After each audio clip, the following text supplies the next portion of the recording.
Hey guys, it's Powered Up Mike! And Lily, 404. When we finally are back with more Super Mario Galaxy 2, and as a big starting point, we're finally heading our way into World 4. Yeah, we had to take an almost 2-week break because it's like, well, we couldn't just record. Lily, you had a little flu going on, and it's like, you can't record when you're sick. Oh. Like, no. So we had to take time off, but we're going to be going to the Supermassive Galaxy. Huge trouble with big wigglers. And this place, yeah, it's probably the most unique galaxy in the game. Well, I mean, everything's pretty giant. Lumas, Goombas, well, even coins. Except this coin that we are going to approach is not something that we're going to collect. Yeah, this is a unique coin where if you could grab that coin, you'd probably be a gajillionaire or whatever. Don't you think? True.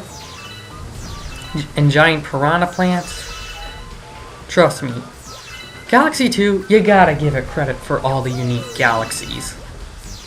And I gotta admit, this is one of my favorites. It's a pretty straightforward. I mean, a bunch of the galaxies in Galaxy 2 are straightforward. This was when 3D Mario went a little bit linear. Instead of having to worry about swamps, we can just cheat our way up with a wall jump. And the game rewards us for going the alternative route. 1-ups. And this part, speaking of 1-ups, you actually can earn extra lives. But we're gonna do that later. But with help of a co-star,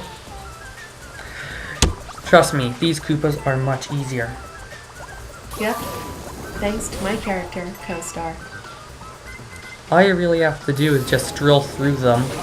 But if you could get them in place, you could just start bouncing and just have a gajillion 1-ups in the end. Max out the 1-up counter.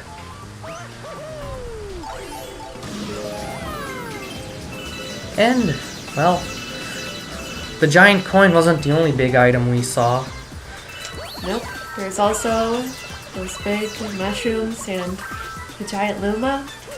Well, those giant Goombas. Well, star chips. Yeah. I think I remember reading once that originally the giant coin was collectible. And yeah, we would have been a rich player if we could collect that. And it's like, you shouldn't really be intimidated by the size of the enemies. It's like, just one little shake and you'll be done. Now, this galaxy does have a hidden star, but not yet.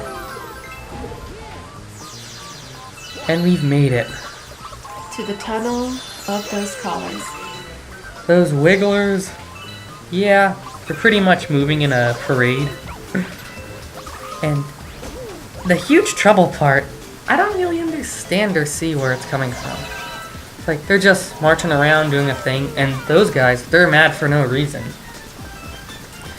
But we've made it, we got our star, and our first star of World 4. Woo! Hang on guys, we are about to hit a Prankster Comet. Now, before we move on to more of World 4, we're going to be heading to Bowser's Lava Lair again. However, not to do a boss fight, but to do the speed run. Now, Speed run? Yeah. similar to Pee-wee Piranha's temper tantrum, you have plus clocks. However, it's not that hard.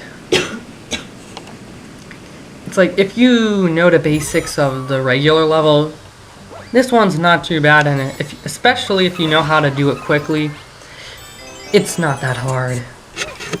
Like, with the Prankster Comets, like with the Speedy Comets, once you learn how to do a level, they're pretty easy afterwards. However, I think later on in the game we'll be doing a Prankster Comet that involves a boss fight, but not yet. Nope. I gotta admit, I do like having being able to do the levels in order. I mean, like, that's the way I enjoy doing it. We just like getting stuff done. Like, if we were to like be jumping around and going crazy from level to level, that's just not exactly our method, our preferred method.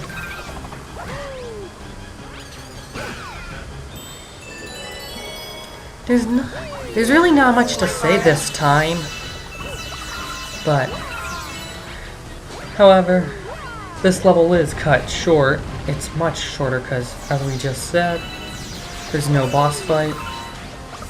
Nope.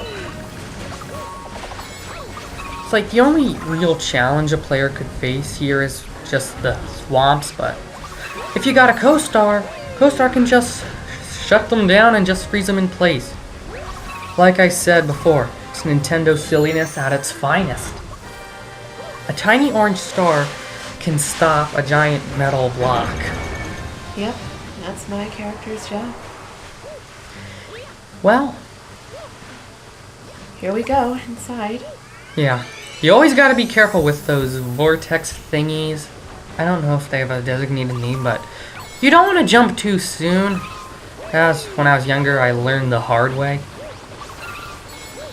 And if you're not careful, you might fall into that vanishing carpet. But again, you already kind of get some practice with this stage for playing the regular level. And even if you do have 6 lives stocked up, if you get another mushroom for the 6 lives, you won't earn anything. But don't you think it would have been pretty cool if, well, you could get something like bonus health even if you already had the 6 lives? Don't you think that would have been nice? Yeah. But hey, we finally made it to the end. Another comment done.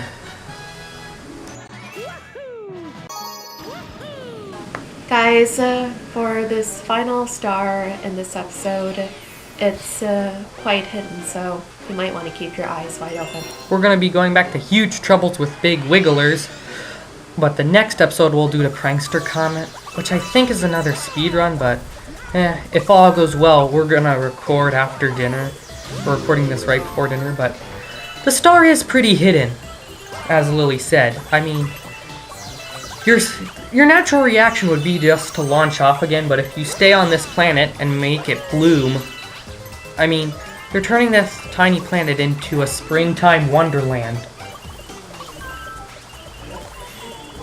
Yeah, it's pretty random, don't you think? But isn't it cleverly hidden? Yeah, it's cleverly hidden, but probably one of the easiest stars in the game. Well, we're going to end it off here. Thanks for watching and bye. Bye.